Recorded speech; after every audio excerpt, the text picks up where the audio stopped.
Hi there, students. Okay, nevertheless, although, despite, these are all posh ways of saying but. Okay, although you do need to be careful with the structure. Okay, so let's first have a look at the meaning of these. Normally, although, despite, it means something is good, but on the other hand, there is a negative characteristic. Or the other way round, something is bad, but on the other hand, it does have a good characteristic. Okay? So it's like a counterbalance, yeah? It's a way of counterbalancing arguments. Yeah? This is good for one of your middle paragraphs where you're discussing something when you're writing, maybe. Okay? Now, let's have a look at the structure with these, because the structure is important. Okay, let's see. Nevertheless, yeah, you can't start a sentence with nevertheless, yeah? And I don't think you can really start a sentence with although either. Okay, so for example, it was raining. Nevertheless, I went for a walk. Okay. Although it was raining, I went for a walk. So notice here, I've put the although at the beginning. I can't say nevertheless it was raining. The nevertheless needs to go in the middle. Okay, but the although can go at the front. Yeah. I went for a walk, although it was raining. Okay? Although it was raining, I went for a walk. It was raining. Nevertheless, I went for a walk. Notice you can only do that structure with nevertheless. Okay, so you need, after nevertheless and although, a subject-verb-object structure. Okay? He was tired. Nevertheless, he continued working. He continued working, although he was tired. Okay. He was thirsty. Nevertheless, he did not drink the water. He did not drink the water, although he was thirsty. Although he was thirsty, he did not drink the water. Okay, so notice the difference in the structures. The nevertheless one can only go in the middle of the two clauses. The although can go either at the beginning or at the end. Yeah. Although he was a foreigner, he spoke English. Okay. Although he spoke English, although he was a foreigner. He was a foreigner. Nevertheless, he spoke English. Okay? Or even one last example. Although we were late, they let us into the film. They let us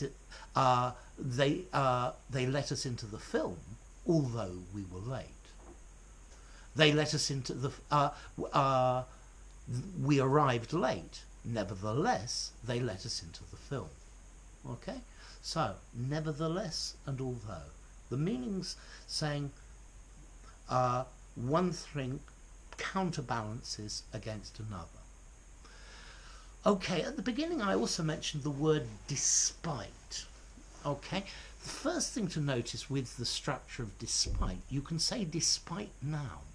So, despite the rain, we went for a walk. Despite my tiredness, I continued working. Despite my thirst, despite being thirsty, I did not drink the water. Okay? Notice, despite like this goes at the beginning, yeah? But let's see. I went for a walk despite the rain.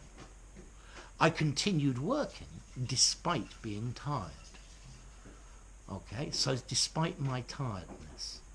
Okay, so notice the structure's slightly different, yeah? Despite noun. It can go either at the beginning or the end, but you need despite a noun, yeah? So, despite the rain, yeah, despite the fact that it was raining, despite my tiredness, despite me being tired, or despite my being tired, despite my thirst, okay, despite being a foreigner, he spoke English. Despite his foreignness, he spoke English. He spoke English despite being a foreigner. Yeah? They let us into the film despite our arriving late. Okay? So, notice the structure's slightly different. Yeah? But again, we're saying but at the end of the day. Another word that I thought of while I was doing this is nonetheless. Okay, nonetheless, all as one word.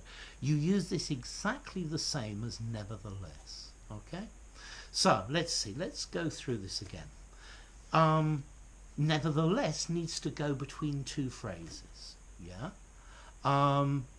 He was tired. Nevertheless, he continued. You can't say nevertheless he was tired. It doesn't work like that.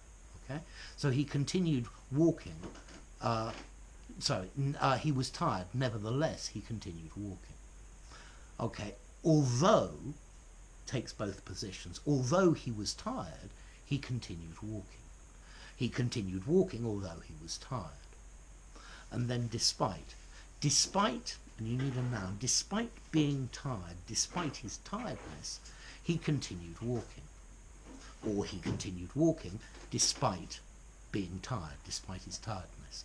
Okay, so you need the noun, but it can go in either position. Okay, so that's quite a lot, isn't it? What about formality? Nonetheless is clearly one of the most formal ones. Nevertheless, you should still use it. I think nevertheless you could, nevertheless and nonetheless, you could just about use in spoken English. Yeah. Okay. Despite and although use in spoken English all the time. I think nonetheless most formal, nevertheless formal but less formal. Despite maybe neutral, and although is getting to almost a little bit informal, but I'd say although is neutral as well. Okay, so enough. If you enjoyed the video, give it a rating, subscribe to my channel, and I'll see you soon. I was trying to include a nevertheless or an although or a despite, but it just didn't work. Sorry. So, despite that, I'm going to finish. Bye for now.